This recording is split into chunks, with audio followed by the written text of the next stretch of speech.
नमस्कार दोस्तों, आपका स्वागत है। दोस्तों, यूपी पुलिस में नई भर्ती आ चुकी है। यूपी में हाल ही में सहायक रेडियो ऑपरेटर की जो भर्ती है वो ऑनलाइन हो चुकी है। उसका विज्ञापन आ चुका है, यानी कि जो आपका नोटिफिकेशन है वो जारी हो चुका है। और ये जो आप देख सकते हैं यहाँ पर आज 6 तारीख है और आज ही ये जो विज्ञापन है जारी किया गया है। इसकी डेट आप देख सकते हो 6 तारीख। ठीक है, तो ये विज्ञापन जारी हो चुका है।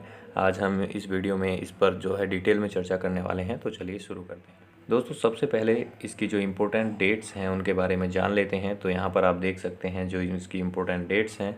सबसे पहले इसका जो एप्लीकेशन शुरू होने वाली हैं, जो ऑनलाइन आपके जो फॉर्म भरने शुरू होंगे वो आपके 20 जनवरी 2022 से शुरू होंगे। और इसके लिए जो अंतिम तिथि रहने वाली है, यानी कि जो लास्ट डेट होने वाली है इसकी, वो 28 फरवरी 2020 होने वाली है। ठीक है दोस्तों, इसके जो आवेदन शुल्क जमा करने की अंतिम तिथि है वो भी 28 तारीख की होगी। और जो इसका आवेदन करने की जो अंतिम तिथि है, यानी कि अपना एप्लीकेशन फॉर्म को जो सबमिट करने की अंतिम तिथि है, वो भी 28 फरवरी 2022 ही होने वाली है। अगर इसमें आवेदन शुल्क की बात करें, यानी कि अगर हम फीस की बात करें, तो चाहे आप किसी भी श्रेणी के अभ्यर्थी हों, चाहे आप ओबीसी से हों या एसटी एससी से हों या जर्नल में आते हों, आप सभी के लिए जो आवेदन शुल्क है वो 400 रुपये ही रहने वाला है। ठीक है दोस्तों, इसके बाद चलिए एक बार इसमें जो हमारे लिए एजुकेशन क्वालिफ़िकेशंस हैं उनके बारे में बात कर लेते हैं, जो कि आपको शैक्षणिक अर्हता है क्या क्या चाहिए।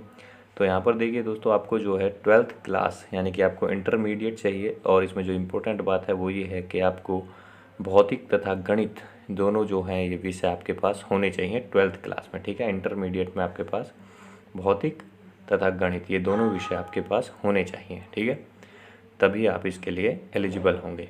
अगर आपके पास 12th क्लास में भौतिक और गणित नहीं है तो आप इसको नहीं भर पाएंगे। इसके साथ कुछ दोस्तों हैं, जैसे कि अगर आपके पास जो आपकी 12th क्लास है वो 28 फरवरी 2022 तक, यानी कि जो लास्ट डेट है फॉर्म भरने की, उस तक आपके पास उसका रिजल्ट आ जाना चाहिए, यानी कि आपके पास आपका प्रमाण पत्र उपलब्ध होना चाहिए। ठीक है, अगर आप इसके बाद आप 12th क्लास पूरी करते हैं तो आप इस भर्ती के लिए जो है एलिजिबल नहीं होंगे। ठीक है, आप इस भर्ती में अपना आवेदन नहीं कर पाएंगे। ठीक है, पात्र नहीं होंगे। इसके साथ इसमें कुछ अधिमान्य अर्हताएँ हैं, यानी कि अगर आपके पास कुछ एक्स्ट्रा क्वालिफ़िकेशंस हैं तो वो भी देख लीजिए। जैसे अगर आपके पास ओ लेवल का कोई कंप्यूटर सर्टिफिकेट हो तो आप उसको भी ज़रूर लगाएं। अगर आपके पास कोई न्यूनतम आपने किसी प्रादेशिक सेना में सेवा दी है तो उसका भी आप सर्टिफिकेट ज़रूर लगाएं। या फिर आपके पास एनसीसी का अगर बी लेवल का प्रमाण पत्र है तो आप उसे भी ज़रूर लगाएं। इसमें आपको कोई एक्स्ट्रा अंक नहीं दिए जाएंगे, लेकिन इसमें जो आपको खासियत है, जो इसकी एक आपके लिए फ़ायदा होने वाला है, वो ये है कि इसमें आपको अगर अंक समान रहते हैं, ठीक है, तो ऐसे विद्यार्थियों को जो अधिमान्य अर्हताएँ रखते हैं उन जो विद्यार्थी हैं उन्हें बराबर अंक रहने की स्थिति में जो है वरीयता प्रदान की जाएगी। तो अगर आपके पास कोई अधिमान्य अर्हता है तो आप उसके जो डॉक्यूमेंट्स हैं, सभी इम्पोर्टेंट डॉक्यूमेंट्स ज़रूर अपने फॉर्म में अपलोड करें। ठीक है, इसके बाद अगर हम आयु की बात करें तो आयु सीमा इसमें जो है आपकी 1 जुलाई 2022 तक जो है 18 वर्ष की आयु पूरी हो जानी चाहिए और 12 वर्ष से कम होनी चाहिए। ठीक है, 22 वर्ष से 1 जुलाई 2022 को आपकी आयु जो है 18 वर्ष पूरी हो जानी चाहिए और 22 वर्ष से आपकी आयु कम होनी चाहिए, क्योंकि 22 वर्ष इसमें मैक्सिमम आयु है। ठीक है, तो अगर आपकी, इसका मतलब क्या है कि आपकी आयु जो है, एक आपका जो जन्म है, यानी कि आपकी जो जन्म तिथि है या आपका जो जन्म है वो 1 जुलाई सन 2000 से पहले का नहीं होना चाहिए और 1 जुलाई सन 2004 के बाद का भी नहीं होना चाहिए। ठीक है, और यहाँ पर एक ये चीज़ भी देख लीजिए कि जो SC ST और OBC वगैरह जो हैं उनको जो छूट है उसके बारे में भी यहाँ पर दिया गया है। यानी कि अगर आप OBC या SC या ST से बिलोंग करते हैं तो आपको जो छूट आपकी निर्धारित की गई है वो आपको इसमें दी जाएगी। ठीक है, जैसे OBC के लिए 5 वर्ष की छूट होती है तो आपको वो सारी छूट वगैरह भी इसमें दी जाएंगी। ठीक है, इसके बाद दोस्तों आगे बढ़ते हैं और यहाँ पर हम देखने वाले हैं कि इस भर्ती प्रक्रिया इसकी कैसी रहने वाली है, यानी कि जो सिलेक्शन प्रोसेस है। ठीक है, सिलेक्शन प्रोसेस इसका कैसा रहने वाला है। तो इसका जो सिलेक्शन होगा वो आपका इन निम्नलिखित फेजों से होकर गुजरेगा। तो इसमें सबसे पहले आपका क्या होगा, सबसे पहले आपकी एक ऑनलाइन लिखित परीक्षा कराई जाएगी। ठीक है, और ये जो लिखित परीक्षा होगी ये कुल मिला के आपकी 400 अंकों की होगी। ऑनलाइन लिखित परीक्षा जो होने वाली है 400 अंकों की होगी, जिसमें आप यहाँ पर देख सकते हो 4 सब्जेक्ट होंगे, जिसमें सामान्य हिंदी होगी 100 अंकों की, आपका सामान्य विज्ञान होगा 100 अंकों का, आपका संख्यात्मक एवं मानसिक योग्यता परीक्षा होगी 100 अंकों की, और साथ ही साथ आपका मानसिक अभिरुचि बुद्धि लब्धि परीक्षा यानी कि IQ टेस्ट और तार्किक परीक्षा जो रीजनिंग है ये आपकी 100 अंकों की होने वाली है। ठीक है, इसमें आपको जो टाइम दिया जाएगा वो 2 घंटे का होगा, यानी कि 150 मिनट का आपको इसमें टाइम दिया जाएगा। ठीक है, इसमें दोस्तों आपको ये भी ध्यान रखना है कि इसमें नॉर्मलाइजेशन भी किया जाएगा। और एक और चीज़ मैं इसमें आपको बता दूं कि जो नॉर्मलाइजेशन है उसके बाद आपको जो है हर सब्जेक्ट में आपको 50% अंक लाना अनिवार्य है, क्योंकि अगर आप 50% अंक नहीं ला पाएंगे तो आप जो है, अगर जैसे देखिए यहाँ पर देखिए, अगर आप 50% अंक प्रत्येक विषय में नहीं ला पाएंगे नॉर्मलाइजेशन के बाद, तो आप जो है इस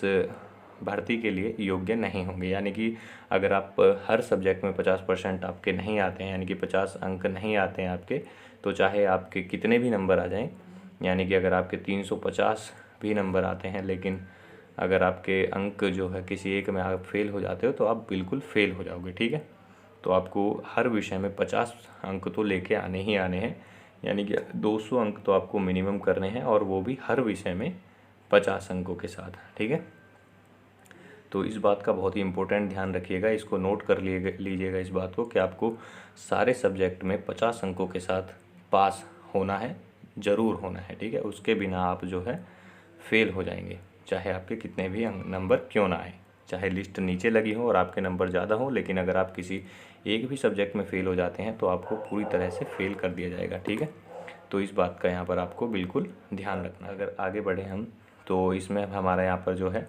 स्क्रूटनी और जो हमारी PMT होगी उसके बारे में देख लेते हैं। ठीक है, दस्तावेजों की समीक्षा की जाएगी और शारीरिक मानक परीक्षा जो होगी, यानी कि जो मापतोल होती है, PMT जो होती है फिजिकल मेजरमेंट टेस्ट होता है, और साथ ही आपकी स्क्रूटनी होती है, डॉक्यूमेंट चेक जो किए जाते हैं, उनके बारे में देख लेते हैं।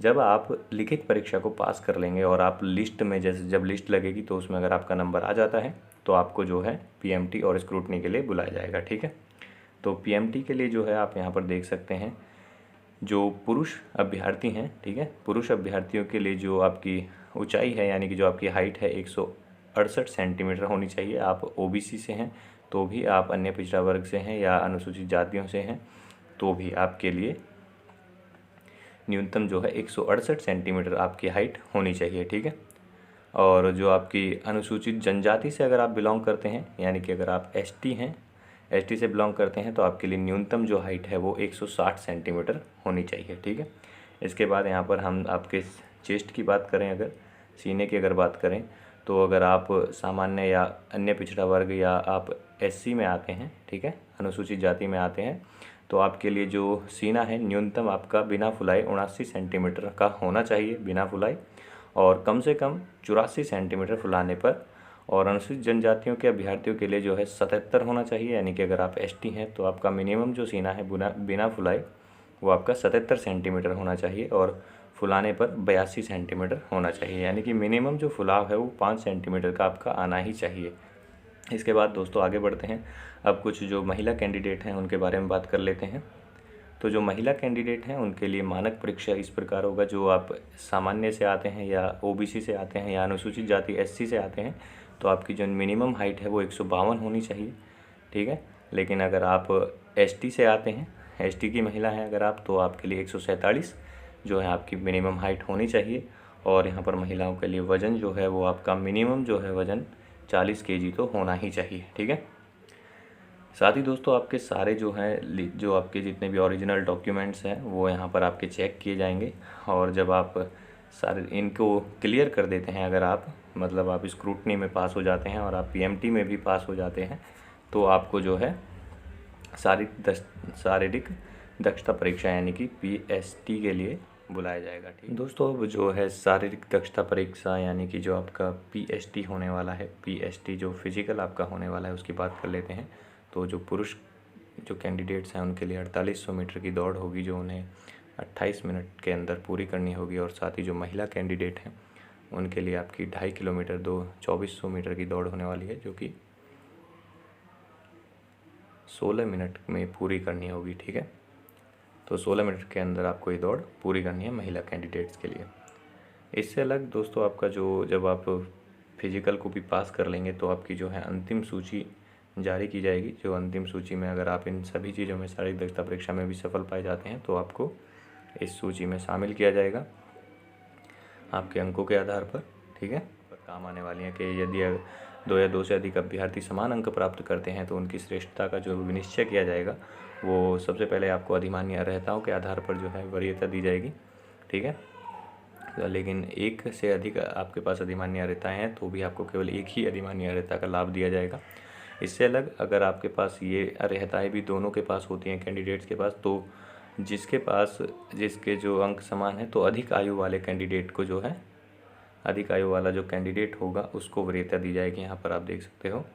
और इससे अलग जो आपका अगर ये सब चीज़ें भी आपकी बराबर होती हैं तो जो आपका हाई स्कूल प्रमाण पत्र में जो नाम है आपका जो लिखा हुआ है तो आपका नाम के जो प्रथम लेटर है उसके अनुसार आपको वरीयता प्रदान की जाएगी। हम जो आपकी आयु सीमा में जो छूट मिलने वाली है, आरक्षण मिलने वाला है, उसकी बात कर लेते हैं। तो जो आपका एसटी जो अनुसूचित जाति है यानी कि जो एससी हैं उनके लिए जो आयु सीमा में छूट होगी वो 5 वर्ष होगी। आपकी एसटी के लिए भी आपकी आयु सीमा में 5 वर्ष छूट होगी।